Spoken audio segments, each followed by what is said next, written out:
Hello, my dear students. Welcome to Triple M Smart Classes once again. Last video में हम लोगों ने एक सेट का ऑल एमसीक्यू सॉल्व कर लिया था. आज हम लोग सॉल्व करने वाले हैं सेट टू 2023. जो 2023 में दूसरा पेपर था उसको सॉल्व करेंगे. So without wasting our time let's start. इसमें पहला क्वेश्चन जो था वो आउट ऑफ सिलेबस था तो उसको सॉल्व करने की जरूरत नहीं थी. दूसरा क्वेश्चन है, इसमें दिया हुआ है एक समीकरण युग्म x plus y is equal to 10 और x minus y is equal to 4 का हल है. यानी दो इक्वेशन आपको दिए हैं x plus y and x plus y is equal to 10, x minus y is equal to 4. दोनों को सॉल्व करके x वाई की वैल्यू निकालनी है. सो देखते हैं स्टूडेंट्स. पहला इक्वेशन है हमारा x plus y is equal to 10 और दूसरा इक्वेशन है x minus y is equal to 4. तो क्या करेंगे स्टूडेंट्स, अगर इस टाइप के क्वेश्चन हो, एक प्लस में हो माइनस में हो, तो सिंपली उसको ऐड कर दिया जाता है. ओके, इसको ऐड करेंगे तो ये y एक प्लस में एक माइनस में तो कैंसिल हो जाएगा. x और x कितना हो जाएगा, 2x is equal to 10 plus 4 कितना हो जाएगा, 14. इसको कैंसिल आउट करेंगे, 2 1 जा 2, 2 7 जा 14. तो x इज इक्वल टू कितना आ गया 7. x की वैल्यू चाहे फर्स्ट इक्वेशन में रख देंगे चाहे सेकेंड इक्वेशन में. तो फर्स्ट यहां रख दे रहे हैं फर्स्ट इक्वेशन में. तो x plus y is equal to 10 है. x की वैल्यू 7 आ चुकी है, y is equal to 10. y is equal to क्या हो जाएगा 10 माइनस 7. तो y is equal to 3. So students, x की वैल्यू 7, y की वैल्यू 3. कौन सा ऑप्शन सही है? आई होप बी ऑप्शन सही है. आई होप आप समझ गए हो. देखते हैं इसी तरह क्वेश्चन नंबर 3. इसमें लिखा हुआ है बिंदु 5,9 की y अक्ष से दूरी. सो स्टूडेंट्स, मैं आपको बताना चाहूंगा कि y अक्ष से दूरी का फॉर्मूला होता है, y अक्ष से दूरी का फॉर्मूला होता है a या x बिंदु के निर्देशांक बोलते हैं. तो x की वैल्यू इसमें क्या है 5. ठीक, तो इसमें आंसर क्या हो जाएगा 5 मात्रक. इसी तरह अगर x अक्ष से पूछा होता, x अक्ष से दूरी, ये फॉर्मूला आप लोग ध्यान रखिए. x अक्ष से दूरी का मात्रक क्या होता है y कोऑर्डिनेट. तो y कोऑर्डिनेट हमारा क्या है 9. खैर ये पूछा है तो इसका ऑप्शन y अक्ष से दूरी यानी क्या लेंगे x. तो x की वैल्यू यहाँ कितनी दी है 5. तो 5 मात्रक इसका आंसर हो जाएगा. ठीक, देखते हैं नेक्स्ट क्वेश्चन. यदि संख्या 7, 8, x, 11, 14 का समांतर माध्य x हो तो x का मान ज्ञात करना है. ठीक, सो स्टूडेंट, समांतर माध्य का फार्मूला आप लोगों को पता होगा. समांतर माध्य इज इक्वल टू होता है पदों का योग, सम ऑफ ऑल टर्म्स, पदों का योग एंड अपॉन पदों की संख्या. पदों की संख्या, तो जितने भी टर्म दिए हैं, पद दिए हैं, उनको ऐड कर लेंगे. तो टर्म हमारा क्या क्या दिया गया 7 plus 8 plus x plus 11 plus 14 upon term कितने हैं 1 2 3 4 5 हो जाएगा. अब इसी को सॉल्व करते हैं. तो x इज इक्वल टू हो जाएगा 4, ये 7 8 15 15 11 15 11 26 और 40 प्लस x अपॉन 5. अब देखिए बाई 1 कर लेंगे, 5 का x से मल्टीप्लाई तो 5x is equal to 40 plus x. इसी को सॉल्व करते हैं. तो 5x minus x is equal to 40. तो 5 में 4 जाएगा तो 4x इज इक्वल टू 40. 4 10 जा 40. x की वैल्यू कितनी आ जाएगी 10. कौन सा ऑप्शन सही हो जाएगा स्टूडेंट्स? B option. ओके, देखते हैं नेक्स्ट क्वेश्चन. स्टूडेंट्स देखते हैं अब क्वेश्चन नंबर 8. इसमें लिखा हुआ है यदि द्विघात समीकरण ax square plus bx plus c is equal to 0 के मूल समान हो. सो स्टूडेंट्स, आपको ये फॉर्मूला आना चाहिए कि अगर मूल समान है, मूल समान होते हैं तो विवित्तर जो होता है वो 0 होता है. ये इसी का फॉर्मूला होता है. मूल समान होने का फॉर्मूला क्या होता है d इज इक्वल टू 0. तो c का मान होगा, c की वैल्यू हमें निकालनी है. तो मूल समान है, मूल समान है, अतः जो विवित्तर होगा हमारा डिस्क्रिमिनेंट इज इक्वल टू 0 हो जाएगा. अब d की वैल्यू, विवित्तर का फॉर्मूला क्या होता है b square minus 4ac is equal to 0. ठीक, तो हमें वैल्यू किसकी निकालनी है c की. तो v square is equal to कितना आ जाएगा 4ac. अब c को रोक लें, c को वहीं रोक लेंगे और बाकी टर्म इधर भेज देंगे. तो बी स्क्वायर, 4a इधर आएगा, मल्टीप्लाई में है तो डिवाइड में हो जाएगा। तो c की वैल्यू क्या आ जाएगी students, B square upon 4a। तो ऑप्शन नंबर कौन सा सही हो जाएगा, बी स्क्वायर अपॉन 4a, यानी डी ऑप्शन सही हो जाएगा। सो स्टूडेंट्स ये दिमाग में आप लोग रख लीजिए कि अगर मूल समान है तो विविधकर इज इक्वल टू जीरो, यानी D is equal to zero. या ये याद कर लीजिए कि अगर मूल समान है तो b square is equal to 4ac होता है फॉर्मूला। देखते हैं क्वेश्चन नंबर 9। दिए गए चित्र में यदि AD is equal to x plus 3 centimetre दिया है और DB या BD कह लीजिए 3x प्लस 19 दिया है और AE is equal to x centimetre दिया है और EC is equal to 3x plus 4 दिया है। सो और इसमें एक टर्म बताया गया है, कंडीशन बता दिया गया है, DE पैरेलल BC, यानी ये लाइन और ये लाइन एक दूसरे के पैरेलल है। सो अगर किसी ट्रायंगल में दो लाइन एक दूसरे के पैरेलल होती है या समांतर होती है तो उनके जो साइड होते हैं वो अनुपातिक हो जाते हैं। तो ये साइड अपॉन ये साइड, तो क्या हो जाएगा students, x plus 3 upon 3x plus 19 is equal to ये साइड अपॉन ये साइड हो जाएगा, x अपॉन 3x प्लस 4। इसी को सॉल्व कर लेंगे, x की वैल्यू आ जाएगी। सो स्टूडेंट्स इसका मल्टीप्लाई x इससे हो जाएगा, तो डायरेक्ट करते हैं, x का मल्टीप्लाई 3x से होगा, क्या आएगा 3x स्क्वायर, x का मल्टीप्लाई 4 से 4x, अब 3 से होगा 3 4 जा 12x और 12x, 3 4 जा 12, सॉरी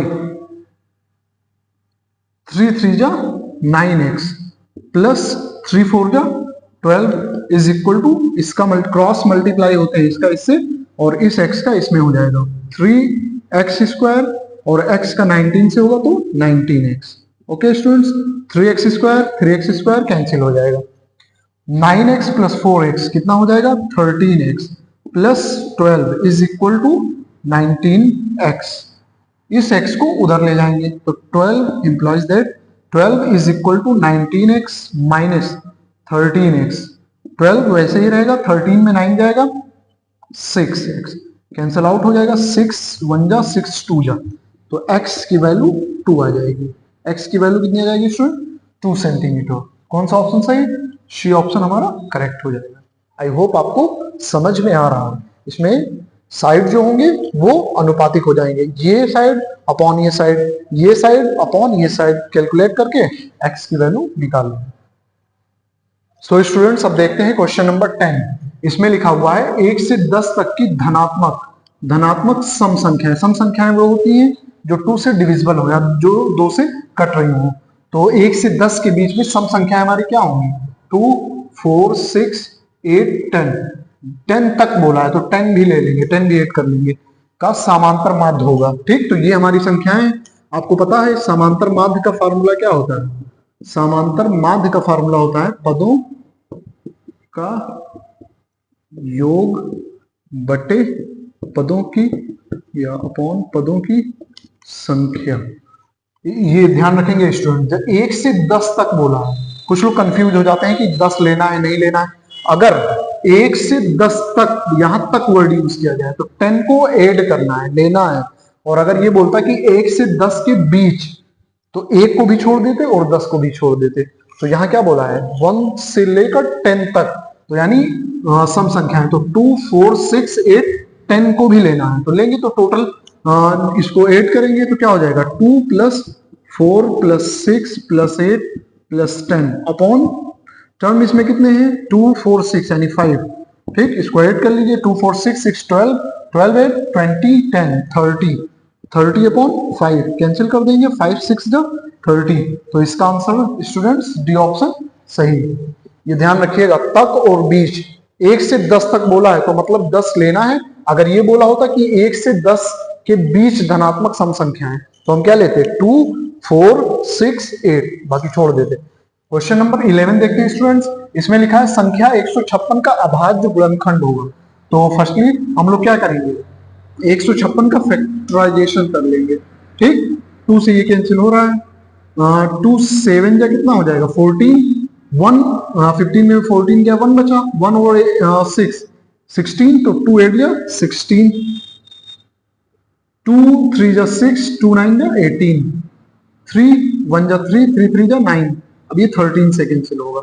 सो स्टूडेंट्स 2 कितनी इसका जो फैक्टर होगा 2 इंटू 2 इंटू 3 इंटू 13, 2 दो बार है तो इसका 2 का पावर 2, 3 इंटू 13, तो क्या हो जाएगा स्टूडेंट्स इसका आंसर? बी ऑप्शन, 2 का पावर 2, 3 इंटू 13। क्वेश्चन नंबर 12 देखते हैं स्टूडेंट्स। इसमें लिखा है, ये क्वेश्चन हम लोग पिछले वाले सेट में कवर कर चुके हैं, लगा चुके हैं, बट देख लेते हैं एक बार फिर से। यदि एक आंकड़े का माध्य और बहुलक, माध्य हमारा कितना दिया है 24 और बहुलक हमारा कितना दिया है 12, तो इसका माध्यक, माध्यक कह लें या माध्यिका कह लें, दोनों सेम चीजें होती हैं। तो इसका फॉर्मूला आप लोग कमेंट में करें, इसको आप लोग सॉल्व भी करिए, ये पिछले सेट में लगवाया जा चुका है, या लगा देते हैं, कुछ नए स्टूडेंट्स होंगे। सो स्टूडेंट्स इसका फॉर्मूला होता है बहुलक इज इक्वल टू 3 इंटू माध्यिका, 3 माध्यिका माइनस 2 इंटू समांतर माध्य, ये हमारा फॉर्मूला होता है। इसी फॉर्मूले पे वैल्यू रख देंगे। तो बहुलक स्टूडेंट्स हमारा कितना दिया है, पहले क्या है समांतर माध्य, तो पहली वैल्यू 24, तो ये समांतर माध्य दिया। बहुलक हमारा 12 दिया है, तो बहुलक की जगह हम लोग 12 रखेंगे। माध्यिका हमें निकालनी है, ये वैसे ही लिख देंगे। ओके स्टूडेंट्स, -2 इंटू समांतर माध्य हमारा 24 दिया है, इसी को सॉल्व कर लेंगे। 12 वैसे रहेगा, 24 टू जा कितना हो जाएगा स्टूडेंट 48, 48 इधर माइनस में, इधर लाएंगे तो किस में हो जाएगा +48 में, इज इक्वल टू 3 इंटू माध्यिका। तो 12 प्लस 48 कितना हो जाएगा स्टूडेंट्स, 8 2 10 4 1 5 6, कितना हो जाएगा स्टूडेंट्स 60 इंटू माध्यिका, कैंसिल कर देंगे, 3 1 जा 3, 3 2 जा 60, तो माध्यिका हमारी कितनी आ जाएगी 20, कितना आएगा स्टूडेंट्स 20। तो कौन सा ऑप्शन सही, बी ऑप्शन सही। आई होप आपको समझ में आ रहा हो। सो स्टूडेंट्स 13 14 ये हमारे आउट ऑफ सिलेबस है, तो इसको सॉल्व नहीं किया गया। ओके तो क्वेश्चन नंबर 15 दिया हुआ है, यदि cos a is equal to 7/25 तो tan a plus cot a का मान होगा। सो इस टाइप के क्वेश्चन के लिए हमने बताया था कि सबसे पहले एक ट्रायंगल बनाते हैं। ओके cos a का फॉर्मूला क्या होगा, cos a is equal to दिया है 7/25, cos a का फॉर्मूला होता है आधार बटा कर्ल, आधार हमारा 7 दिया है, 25 दिया है। ओके इसको सॉल्व करके बाय पाइथागोरस थ्योरम, पाइथागोरस प्रमेय लगा के तीसरा साइड निकालते हैं। तो ऐसे लिखेंगे पाइथागोरस प्रमेय से क्या होता है स्टूडेंट्स, कर्ल स्क्वायर इज इक्वल टू लंब स्क्वायर प्लस आधार स्क्वायर। सो स्टूडेंट्स कर्ल इसमें कितना दिया है 25 का स्क्वायर, लंब हमें निकालना है वैसे रख देंगे, आधार हमारा 7 दिया है, 7 का स्क्वायर, कर्ल का स्क्वायर 25 का स्क्वायर 625, लंब का स्क्वायर यानी 25 को 25 से मल्टीप्लाई करेंगे तो कितना आएगा 625, और 7 का स्क्वायर हो जाएगा 49, कितना होगा स्टूडेंट्स 49, इसको इधर ले आएंगे 725 माइनस 49 इज इक्वल टू लंब का स्क्वायर, इसको माइनस करते हैं, 15 में 9 जाएगा 6, ओके 15 में 9 जाएगा 6, 1 बचा, 1 और 1 11, 11 में 4 जाएगा 7, यहाँ क्या बच जाएगा 5 लंब स्क्वायर। सो स्टूडेंट्स आपको ये पता करना है कि 576 कितने का स्क्वायर होता है, तो आप बोलेंगे 24 का स्क्वायर होता है। तो लंब स्क्वायर इज इक्वल टू, लंब इज इक्वल टू आ जाएगा हमारा 24, तो ये स्टूडेंट्स कितना आ जाएगा 24। ओके सो हमें वैल्यू किसकी निकालनी है, हमें वैल्यू निकालनी है tan a plus cot a की। ओके तो tan a का फॉर्मूला क्या होता है, लंब बटा आधार यानी 24/7, cot a का क्या होता है आधार बटा लंब।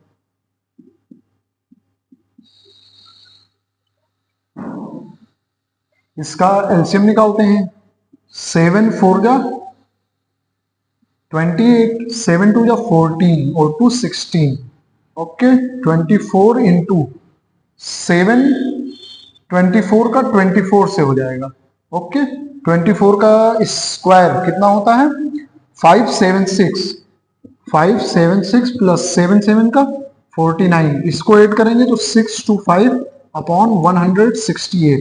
सो स्टूडेंट कौन सा आंसर, कौन सा ऑप्शन सही होगा? D option, 625 upon 168। I hope आपको समझ में आया हो।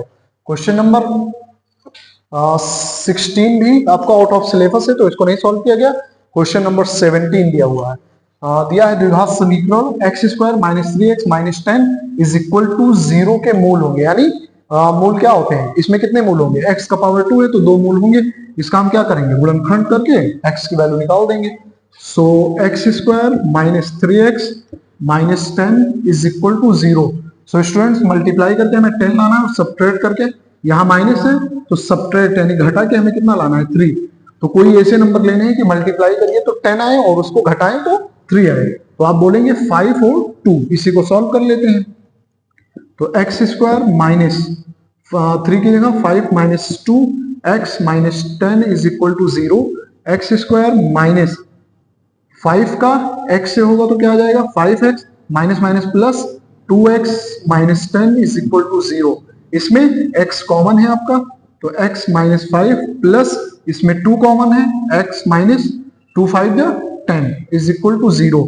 अब इन दोनों में x माइनस 5 कॉमन, तो x माइनस 5 को एक ब्रैकेट में, दूसरे ब्रैकेट में जो बचा x प्लस 2 इसको लिखते हैं इज इक्वल टू 0। अब इसको एक एक करके 0 कर लो, वैल्यू आ जाएगी आपकी x minus 5 is equal to 0, x is equal to 5, पहली वैल्यू आई।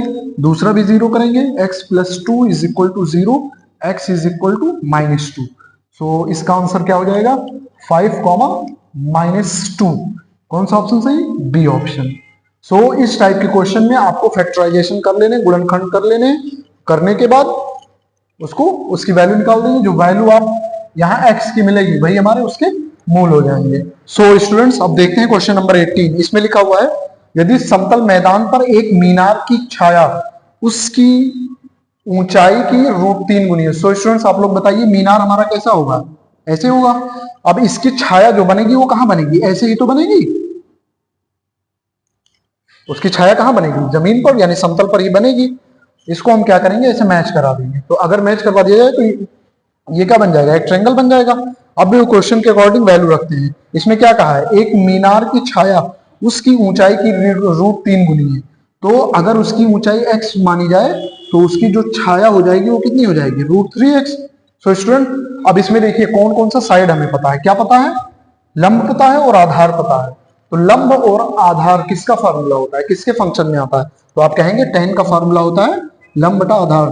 तो ये उन्नयन कोण पूछा है तो इसको थीटा मान लेंगे। तो tan theta is equal to क्या होता है? लंब बटा आधार। लंब की वैल्यू कितनी है? x अपॉन आधार की वैल्यू √3x। x कैंसिल हो जाएगा, क्या आ जाएगा? 1 अपॉन √3। सो स्टूडेंट्स आप लोग बताइए tan में कितनी की वैल्यू 1 अपॉन √3 होती है? आप कहेंगे tan 30 की वैल्यू √3 होती है। तो थीटा इज इक्वल टू कितना हो जाएगा? 30 डिग्री। कौन सा ऑप्शन सही हो जाएगा स्टूडेंट्स? C option. इसमें उन्नयन कोण पूछा था। ओके, और हमारा क्या दिया था? मीनार की ऊंचाई दी गई थी, इसकी छाया बताया था √3 गुनी है, तो इसको x मान लिया जाए तो ये √3x। अब यानी अगर इसको as a right angle triangle देखा जाए, इसको मिलाएंगे तो राइट एंगल ट्रायंगल बनेगा, उन्नयन कोण यहां बनेगा। तो लंब और आधार किसका फार्मूला होता है? tan का। अप्लाई कर देंगे यहाँ। सो ये कवर हो गया स्टूडेंट्स एक ही वीडियो में। So students if you like my videos then please share and subscribe my channel and also आप लोग कमेंट करें कि मतलब आपको किस चीजों की नीड है, क्या करें हम इसके आगे प्रैक्टिस क्वेश्चन प्रैक्टिस कराएं या फिर ऑप्शन वाला ही चलने दें। जो आपका सजेशन होगा वही हम आगे करेंगे। आप लोगों का बहुत अच्छा रिस्पांस है, मुझे बहुत अच्छी फीलिंग आ रही है जिस तरह हमने स्टार्टअप किया है। बहुत अच्छा रिस्पांस जा रहा है। तो thank you very much for this thing. मैं आप लोगों का दिल से शुक्रिया अदा करता हूँ। Thank you very much.